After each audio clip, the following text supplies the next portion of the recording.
since January 8th, I have not accepted any form of arms export permits to be sent to Israel.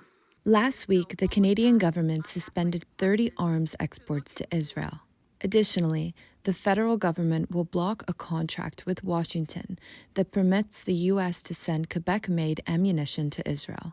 This doesn't mean that Canada is no longer supplying the Israeli military with goods. The government of Canada has announced that in early January, it stopped the further authorization of arms exports to Israel. Following the announcement in March that Canada will no longer supply new permits for military exports to Israel, a document released by the Canadian government in July shows that there are $107.7 million worth of active permits for military exports to Israel. Global Affairs Canada was unable to confirm which permits within this list are the 30 permits that were suspended by the federal government. Some of these permits won't expire until December 2025, meaning that Canada will be arming Israel for at least another year. Even once these permits end, Canada will still be sending parts for weapons to be assembled in other countries then shipped to Israel. The United States absorbs a large amount of Canada's military exports to the Israeli military, at 49.1%.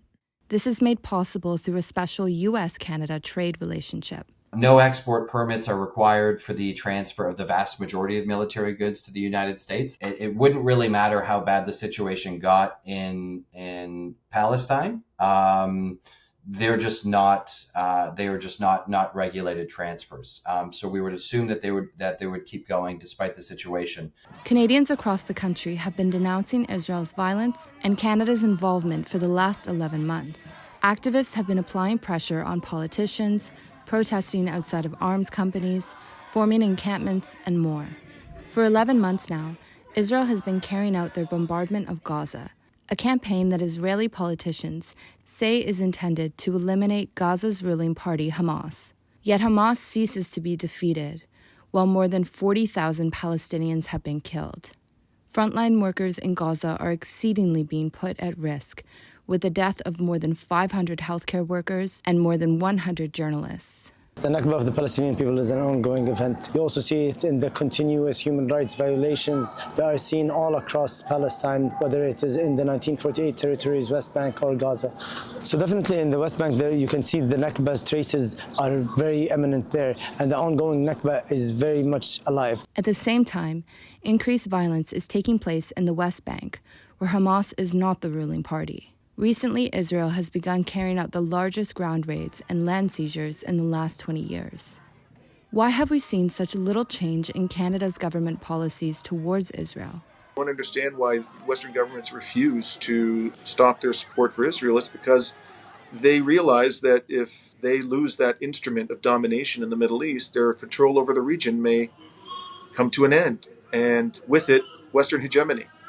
Politicians who stand up to denounce Canada's role in the violence in Palestine can face punitive treatments, including Sarah Jama, a former member of Ontario's New Democratic Party, who was kicked out of her caucus following her statement on October 10th, vocalizing support for the people of Gaza.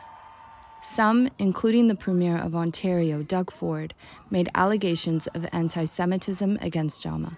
This happened to me when I was running to be the leader of the Green Party of Canada in 2020. They falsely accused me of anti-Semitism because I had criticized two members of parliament who were fanatical in their support of Israel. I know from personal experience that this is the price a political candidate must pay for speaking the truth. Despite Canada's decline in weapon permits to Israel, the intensification of violence can be seen across Palestine, with the aid of Canadian exports used to surveil, bomb, and shoot Palestinians.